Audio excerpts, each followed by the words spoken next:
বন্ধুরা, আমরা রয়েছি এখন বড়াশি স্টেশনে। এই স্টেশনটি ঢাকা থেকে সরাসরি টুঙ্গিপাড়াকে যুক্ত করার জন্য বড়াশি স্টেশনটি তৈরি করা হয়েছে।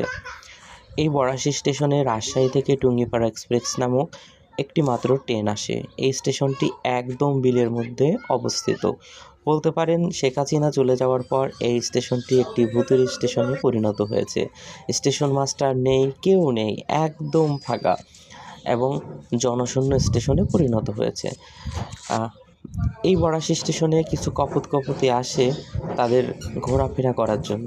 বন্ধুরা, আমি তোমাদেরকে দেখানোর চেষ্টা করছি স্টেশনের যে ফটক রয়েছে সেই ফটকটি, এবং এই স্টেশনটি একটি ঐতিহ্যবাহী স্টেশন হতে পারত যদি মাননীয় প্রধানমন্ত্রী শেখ হাসিনা থাকতো।